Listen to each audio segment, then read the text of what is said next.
Hello, learning experience folks, and welcome back. Now, before we jump into adult learning theories and modalities, let's take a look at a brief history of learning and why we are where we are today with how we approach training.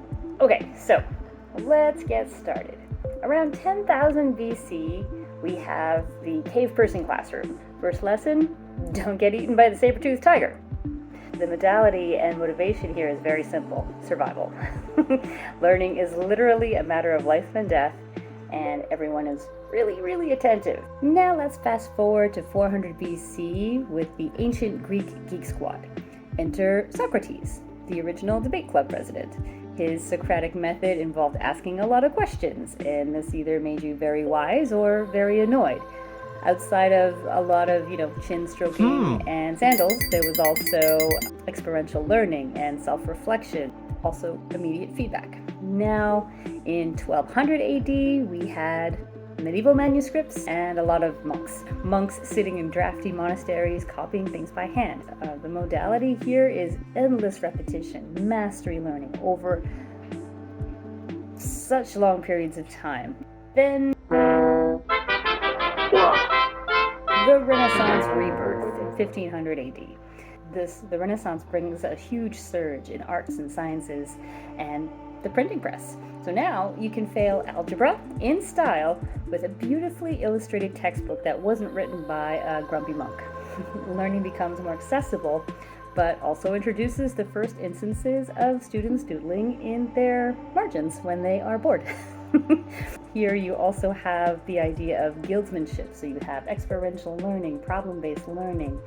After the Renaissance came the 1800s, and with it, the Industrial Revolution. We had schools that looked a lot more like factories, almost like the steampunk of learning, where there were rows of desks and strict schedules, and the teacher was less of a facilitator and more of a foreman. This is where we had the idea of standardized education, so that almost everybody coming out of a school would at least be able to reach the minimum standards to be able to work in a factory. Let's move up to a little bit closer to where we are now. We have the 1950s to the 2000s. It was a really transformative period. Let's call it the Technicolor classroom.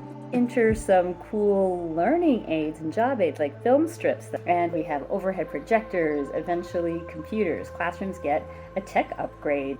Here is the period where the concept of edutainment begins. Let's clip over to the digital age, the present. This is the beginning of e-learning platforms and massive online learning communities, or MOOCs. They're evolving. You have masterclass and YouTube tutorials, and you can learn anything from anywhere. You can even learn how to fix your plumbing while you're in your pajamas, right? We have problem-based learning, experiential learning, we have collaborative learning, we have so many approaches to learning, but we are definitely experiencing something called cognitive overload. There's just so much information. Here the challenge is chunking up that information into bite-sized pieces that are actually effective and useful. Where does that leave us? Today's approaches, and what we're going to be exploring a lot in this channel, is a blend of all of those worlds, combining depth and traditional methodology with flexibility and modern technology. So here we are in a world where you can learn anything, anytime, from anyone, or any AI across the globe. The modalities may have changed, but the goals remain the same: to adapt, to keep learning, to keep pushing, to keep growing, and maybe, just maybe, avoid petting that saber-toothed tiger.